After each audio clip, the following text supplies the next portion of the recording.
When we watch YouTube videos, most often than not as consumers, we don't know what goes into the video creation process as we kick back and enjoy the videos.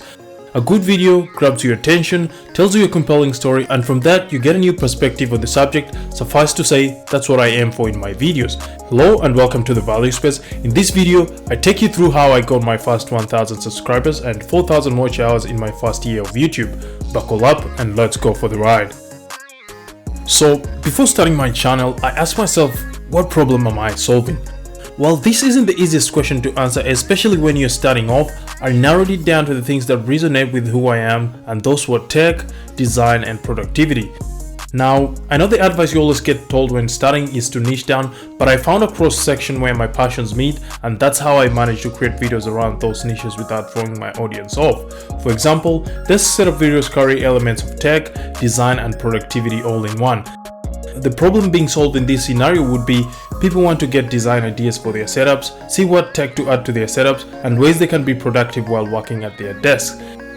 Now, this may sound overly simplistic and obvious, but if you don't get the answer to this early on, that's when you'll start coming up with theories like the algorithm doesn't like small creators, YouTube hates me, etc, when all along it's just your content that doesn't appeal to your audience. With a clear direction, you'll capture with intent and direct your creative focus to the content that really matters, which brings me to the next question. How do I know my audience will enjoy the video?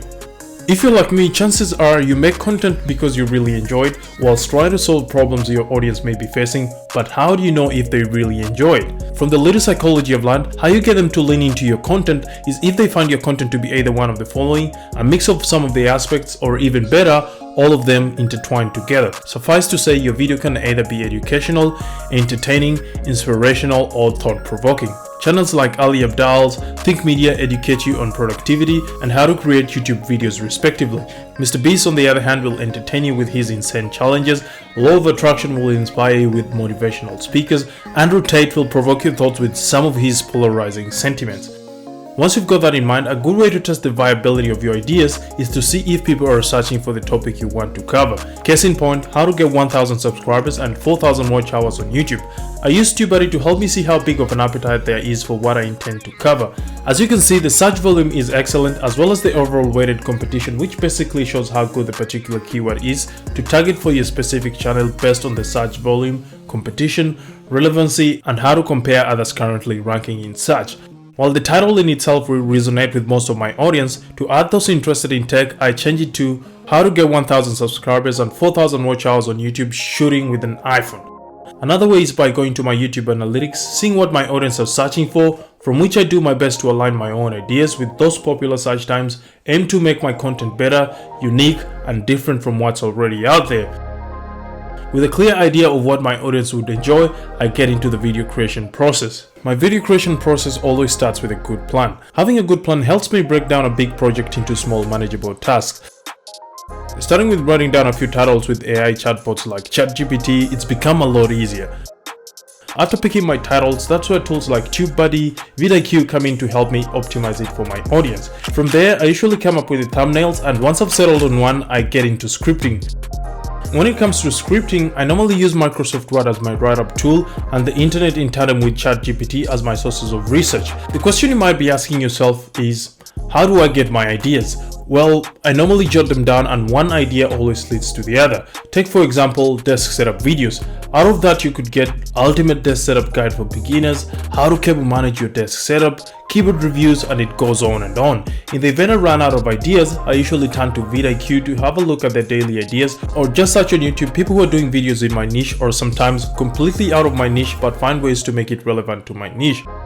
At this point, the skeleton of my video is drawn out, and now it's time to add some muscles, starting with the voiceover, and most recently I've started doing some talking head shots. I try to put a lot of emphasis into the audio of my content, as sound is half of the viewing experience. When I shoot my videos, I normally try and capture the natural sounds of what's taking place and layer them into my videos. In the event that I'm unable to do so, I go to websites like Epidemic Sounds to download whatever sound or music that is relevant to the scene. Just like good B-roll, secondary audio gives texture and detail to the experience. Take this unboxing video for example. The sounds and quick cuts make it more captivating and satisfying.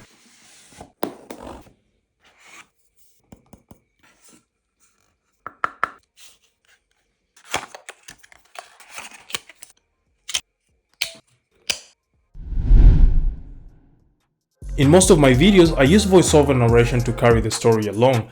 I usually record using the Blue Yeti microphone, which is a USB microphone that I simply plug into my CalDigi TS3 Plus and I'm good to go.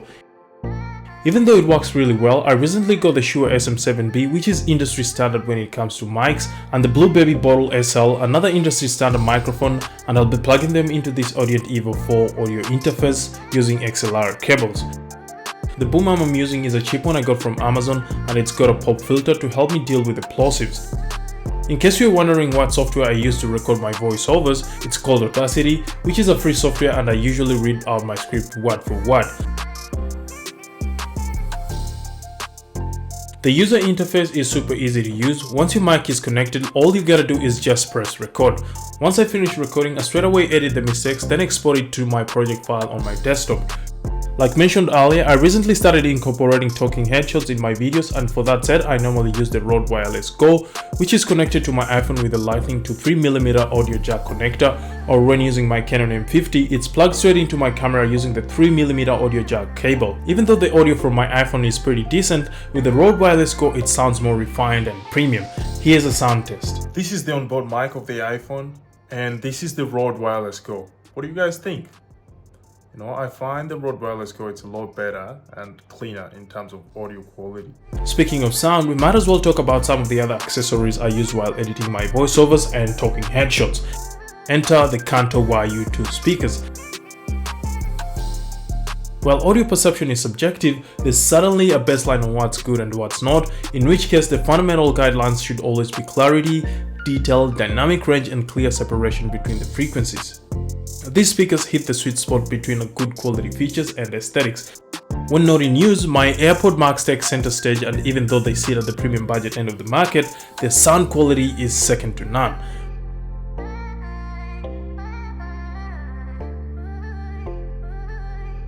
Moving along, up next in my production process is shooting B-roll. When it comes to shooting B-roll, I mostly shoot with my iPhone 14 Pro, and before that I used to do so with my iPhone 13 Pro, and in the very early days, my iPhone 7.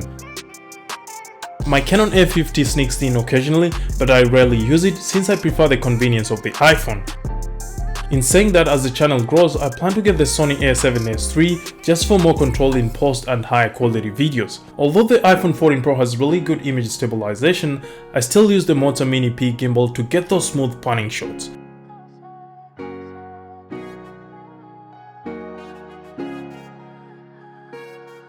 The tripod and mounts I use are these cheap ones I got from Amazon, and they have been absolutely punching, although I intend to upgrade since they are not the smoothest when it comes to panning. As for lighting, I've been using the Godox SL60W with a cheap softbox, and they've held up so well, but as we speak, I've ordered an Aperture 100D with an Aperture light dome, which comes with a honeycomb grid for even more softer light, and all that will be unveiled in my home office upgrade video, so make sure you subscribe to the channel, cause it's going to be a really good one. Once I'm done shooting the B-roll, what comes next is tying it all up to tell a good story. To start my editing process, I normally airdrop the footage to my M1 Mac Mini or my M1 14-inch MacBook Pro, then put all the files in one folder, after which I transfer to my SSD. In case you're wondering why I do so, while the M1 Mac Mini and M1 MacBook Pro are more than capable to edit my videos without heaving, I just prefer doing so from an external SSD. Once in my SSD, I open it up in Premiere Pro and line it up with my narration. Depending on how long the video is, on average it takes anywhere between 2 and 8 hours to edit a video.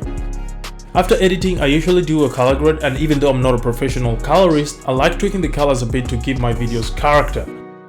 The Samsung Odyssey Neo G9 isn't the most color accurate monitor out there, but it does a good job of it. Once the video is ready, I export it to my SSD and save another copy of the entire folder in my hard disk, just in case one of my external disks fails. Even though this isn't the most effective way, it's been cutting it for me, and in saying that, I intend to get a network attached storage system, because that way I won't have to worry about my drives failing, owing to the fact that with a NAS, they can repair themselves, and it's also more cost effective in the long run. From there, the video is ready to upload for you guys to view. Once published, I monitor the performance of my videos over the next few weeks, more so the comments, views, click-through rate, dips, spikes and retention to see the areas I can improve. Using vidIQ, I continue to A/B test with different titles and thumbnails, and these small adjustments help improve the click-through rate of my videos, which in turn increases the chances of the YouTube algorithm picking up and promoting my videos. In case you didn't know, these post-publish adjustments can make a huge difference in the overall success of your video, so always pay attention to your analytics and adjust accordingly.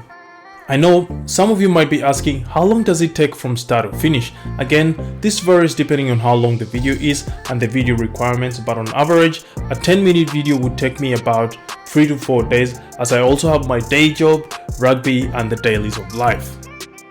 Moving on to my parting shot. Now, like most of you would attest, it's quite challenging and most people quit after the first few videos.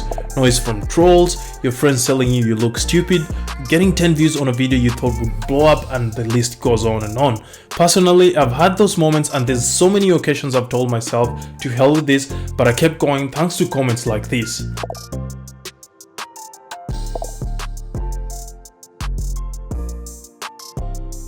Which brings me to the next thing, building a community that will keep you going and be the first to support your income generating sources by purchasing your merch or whatever services you offer. All in all, never giving up is the only way you'll get the coveted 1,000 subs and 4,000 watch hours, and here's the kicker. For those who want to take YouTube seriously, that's when the real work begins, but if you're just doing it for fun, there's no need to worry about all this. Another myth you'll need to dispel is when you get into YouTube, you'll make a lot of money. That comes further down the drain if you put the proper amount of effort and continuously improve in the different aspects of video creation in order to give your audience what they really enjoy. In terms of where to start, use whatever phone you have and document whatever things you're passionate about, and the more you do it, with time you'll keep getting better, and with growth comes increased production value, increased revenue, better equipment, etc. etc. To put that into perspective, I first started with my iPhone 7 Pro and this cheap tripod that I'm still using to date. Everything else came with time.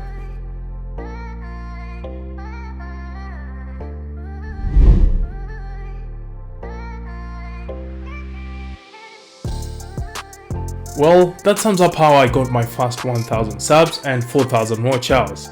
If you found this video helpful, don't forget to subscribe and like, as it goes a long way in helping the channel grow.